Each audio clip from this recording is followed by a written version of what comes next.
चाहिँ अब नेपालै नरहने हो त के? अब के हाम्रो नेपाल चाहिँ अब विदेशीहरूले नै चलाउने हो त के? अब यिनीहरू चाहिँ सबै के विदेशी दललाई नै हो त के हो?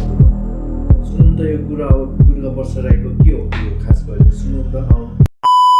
नेपालको टुडी खेलमा नेपाली सेनाहरूको स्थापना दिनमा विदेशी सेनाहरूले नाटक देखाउनु, बुट बजार्नु भनेको नेपाली जनताहरूको छातीमा बुट बजार्नु हो। अब राम्रोसँगले बुझ्नु होला। नमस्ते, आज म तपाईँहरूलाई एउटा नयाँ खुलासा गर्दैछु।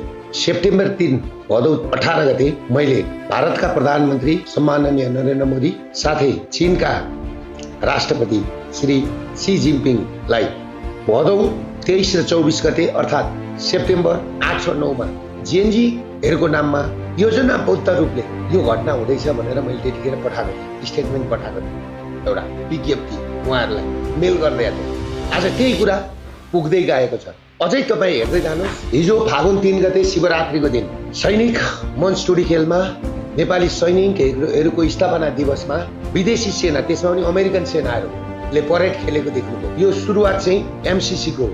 अब एसपिपी पनि तयारी अवस्थामा छ। हिजोका पुराना दलहरूलाई प्रयोग गरेर एसपिपी पास गराइयो, हिन्दू राष्ट्र हटाइयो, राज संस्थाको अन्त्य गरियो, राजा वीरेन्द्रको वंशनाश गरियो, हिन्दू राष्ट्र हटाइयो, त्यस पछाडि नयाँ संविधान लागू गरिएर हिजोसम्म पुराना दलहरूलाई प्रयोग गरेर तपाईँको एमसिसी पास गराइयो। अब यी पुराना दलको काम सकियो भनेर 84 को चुनावलाई 82 मै सारेर अब नयाँ पात्रहरू बालेन, रवि, कुलमान लगायत गगन थापाहरूलाई एक ठाउँमा ल्याउन नसके बिचैमा पार्टीलाई विशेष महाधिवेशन मार्फत उठाएर योजनाबद्ध रूपमा एउटै पैसाको दुईटा पाटो जस्तो बालेन पनि आफ्नै, गगन पनि आफ्नै बनाउने, विदेशीहरूको खास गरेर विदेशीहरूको सैनिक अखडा बनाउने, यो देशमा र नेपालमा दलेलामा जन्माउने, टिबेट फुटाउने र भारतलाई चिकन नेक बङ्गलादेशको केही भाग लिने र नेपालको कोशीदेखि उताको 14वटा जिल्ला कोशी पारी लिने र चिकन नेक छुट्याएर आसाम, मणिपुर, मिजोरमसम्मको एउटा राष्ट्र छुट्टै कोकोल्यान्ड क्रिस्चियन राज्य बनाउने योजना अन्तर्गत यी काम भइरहेका छन्। र मैले सेप्टेम्बर 3 मै भारतका सम्माननीय प्रधानमन्त्री र चाइनाका महामहिम राष्ट्रपति श्री सी जिनपिङलाई यो स्टेटमेन्ट पठाएको थिएँ र म यो स्टेटमेन्ट खर्र पढेर पनि सुनाउन चाहन्छु। राम्रोसँगले सुनिदिनु होला, एकपल्ट होइन तपाईँहरू 5 पल्ट सुनेर बुझ्नु होला र मेरा पुरानो भिडियोहरू हेर्नु होला। अब नेपालमा पश्चिमाहरूको सेना आइसकेको छ। नेपालको टुडी खेलमा नेपाली सेनाहरूको स्थापना दिनमा विदेशी सेनाहरूले नाटक देखाउनु, बुट बजार्नु भनेको नेपाली जनताहरूको छातीमा बुट बजार्नु हो। अब राम्रोसँगले बुझ्नु होला। यो हामीले सेप्टेम्बर 3 अर्थात् भदौ 18 मा चीनका राष्ट्रपति श्री सी जिनपिङ र भारतका प्रधानमन्त्री श्री नरेन्द्र दामोदर मोदीलाई यो स्टेटमेन्ट मेल गरेका थिए। जेएनजीको नाममा सेप्टेम्बर 8 र 9 अर्थात् भदौ 23 र 24 मा तलका योजनाहरूका लागि आन्दोलन हुँदैछ। केन्द्रीय संयोजक नागरिक बचाउ महाअभियान नेपाल। दुई प्राचीन सभ्यताहरूको बीचमा अवस्थित एक सार्वभौम राष्ट्र नेपाल आज बाह्य शक्तिहरूको बढ्दो हस्तक्षेपको सामना गरिरहेको छ। नेपाललाई अन्तर्राष्ट्रिय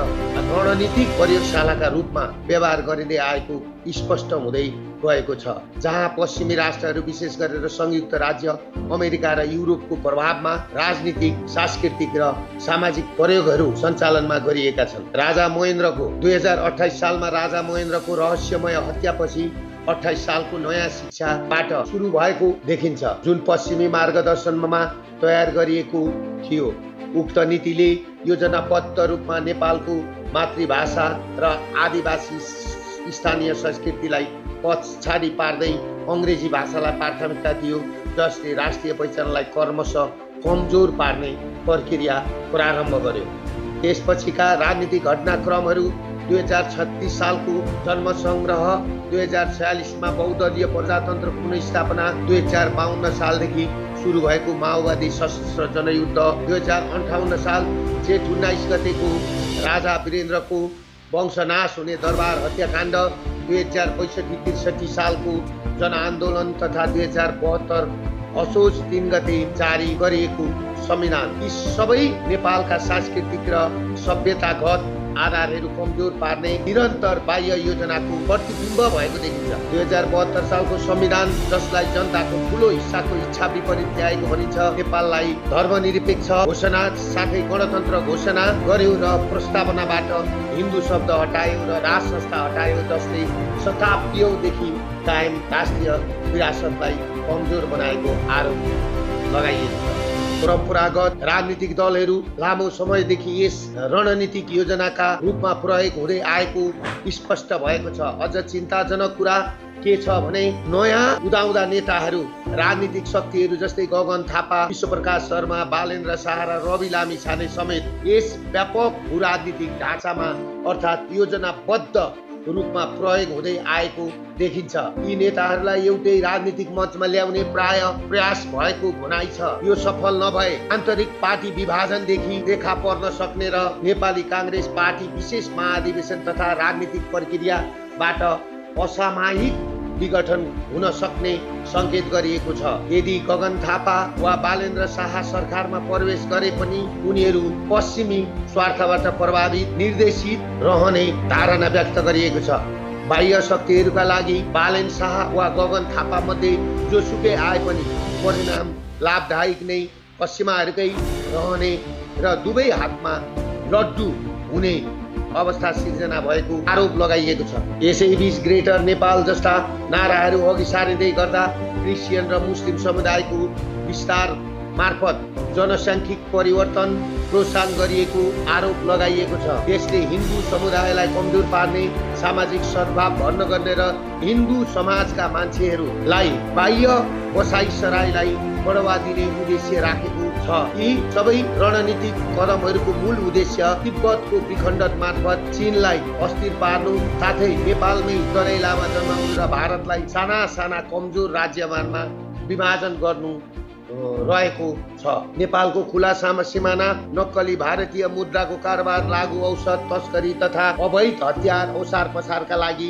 दुरुपयोग भइरहेको उल्लेख गरिएको छ, जसले नेपाललाई भारत र चीन दुवैका लागि प्रतिकूल गतिविधिहरूको केन्द्र बनाइएको छ। यस सन्दर्भमा मिलियन च्यालेन्ज कर्पोरेसन अर्थात् MCC को नेपाल प्रवेशलाई गम्भीर चासोका साथ हेर्नुपर्ने बताइएको छ। साथै रवि लामिछाने, बालेन्द्र शाह, कुलमान घिसिङ जस्ता व्यक्तिहरूको नेतृत्वमा नयाँ राजनीतिक मञ्च निर्माण गरिन सक्ने संकेत गरिएको छ। तर यी प्रयासहरू नेपालको सार्वभौमिकता र लोकतान्त्रिक आधार सुदृढ गर्नका लागि नभई पश्चिमी सैनिक रणनीतिक स्वार्थ अघि बढाउनका लागि नेपाललाई प्रयोग गर्न सक्ने आशंका व्यक्त गरिएको छ। नागरिक बचाउ महाअभियान नेपालको तर्फबाट म सम्पूर्ण नेपाली जनसमुदाय र अन्तर्राष्ट्रिय समुदायलाई यी विकसित हुँदै गरेका घटनाप्रति सजग रहन आग्रह गर्दछु।